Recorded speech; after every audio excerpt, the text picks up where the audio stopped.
తెలంగాణలో ఎన్నికల హీట్ కాకరేపుతుంది. ఎన్నికలకు 30 రోజులు కూడా సమయం లేకపోవడంతో పార్టీలు ప్రచారాలు హోరుపెంచాయి. మరోవైపు ఎలక్షన్ కమిషన్ కూడా వర్క్ స్పీడ్ పెంచింది. లోక్సభ ఎన్నికల నేపథ్యంలో పోస్టల్ బ్యాలెట్ ద్వారా ఓటింగ్ ప్రక్రియ వచ్చే నెల 3వ తేదీన ప్రారంభించేందుకు అధికారులు సన్నాహాలు చేస్తున్నారు.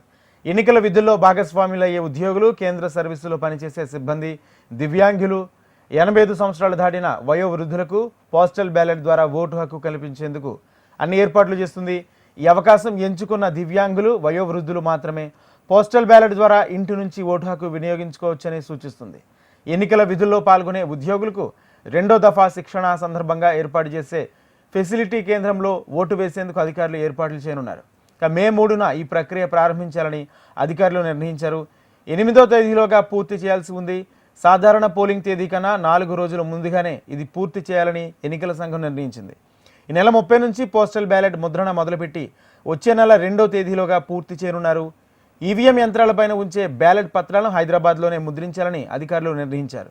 ఏ జిల్లా పోస్టల్ బ్యాలెట్ పత్రాలను ఆ జిల్లాలోనే ముద్రించాలని ఎన్నికల సంఘం ఇప్పటికే నిర్ణయం తీసుకుంది. లోక్సభ ఎన్నికలకు తెలంగాణ రాష్ట్ర వ్యాప్తంగా సుమారు 13 లక్షల పోస్టల్ బ్యాలెట్ పత్రాలను ముద్రించాలని ఎన్నికల సంఘం అధికారులు నిర్ణయించారు. 85 సంవత్సరాలు దాటిన వారు రాష్ట్రంలో ప్రస్తుతం సుమారు 4.50 లక్షల మంది ఉన్నట్లు అంచనా వేస్తున్నారు. దివ్యాంగ ఓటర్లు సుమారు 5 లక్షల మంది నమోదయ్యారు. ఎన్నికల విధుల్లో సుమారు 2.60 లక్షల మంది ఉద్యోగులు భాగస్వామ్యులు కానున్నారు. రాష్ట్రానికి చెందిన 15,000 మందికి పైగా సిబ్బంది దేశంలోని వివిధ ప్రాంతాల్లో విధులు నిర్వర్తిస్తున్నారు. వారికి రిజిస్టర్ పోస్ట్ ద్వారా పోస్టల్ బ్యాలెట్ పంపుతారు. పోస్టల్ బ్యాలెట్ కోసం దివ్యాంగులు, వయోవృద్ధులు 12D దరఖాస్తు ఫారం నింపి రిటర్నింగ్ అధికారికి అందించాల్సి ఉంటుందని తెలిపారు.